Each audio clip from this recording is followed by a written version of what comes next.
touring Quaker awoke following a comfortable night's sleep in the Lamb and Flag Inn. It was the 1750s, and the good Quaker procured his open-bladed razor, peered into a wall-mounted mirror and began to shave. Suddenly, a strange, unfamiliar face appeared in the mirror's glare. The Quaker soon became overcome from the aura of his experience and was congratulated by the face upon his shaving technique.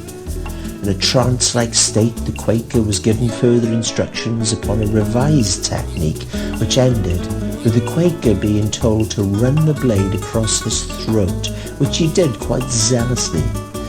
To his horror, the holy man observed deep claret of blood gushing from his wound. His eyes opened wide, he turned white, collapsed onto the floor, and died. Cardigan Malcolm checked in at the Lamb and Flag, a stone-clad 17th century inn with accommodation situated in a typically pretty Welsh rural village. He was tired. It had been a long day driving around as born-again Christian, spreading the word of his Lord. The landlady presented Cardigan with his room key and suggested that he visited the lounge bar while his hold-all, which contained just a few clothes and toiletry, were taken to his room. Cardigan walked into the bar thinking that a nice cold lemonade was in order. The lounge bar was empty but for a round table occupied by a small group of locals who were enjoying a game of dominoes.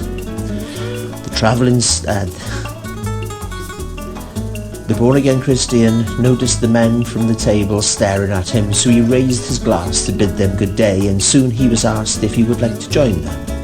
The Christian understood that there were not many black people around this part of the world compared to inner-city Birmingham where he lived.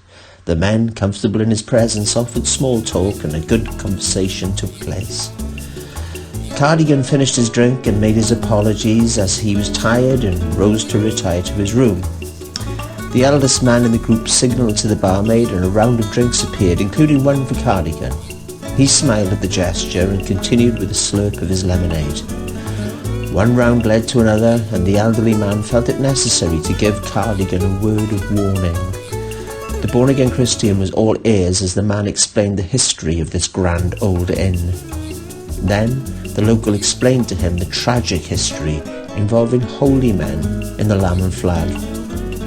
He recalled that in the 1950s an evangelist, similar to Cardigan, checked in and slept soundly enough in the Lamb and Flag, but it was in the morning that trouble was bestowed upon him.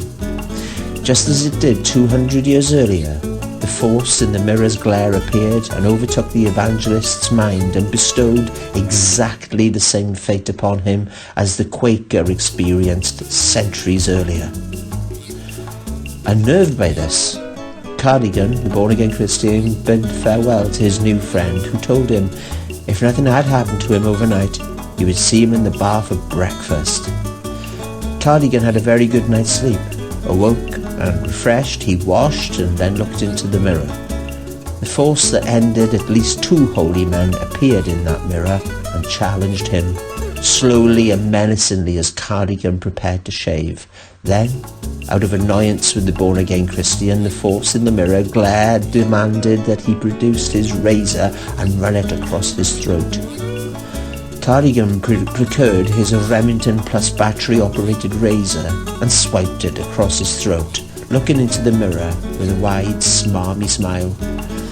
The shaving mirror smashed into smithereens and a happy Cardigan dressed, collected his luggage and checked out.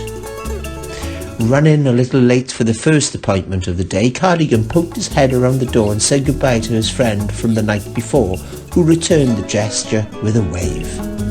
Skipping along to his vehicle, Cardigan felt the warmth and happiness of this beautiful Welsh morning and climbed into his car.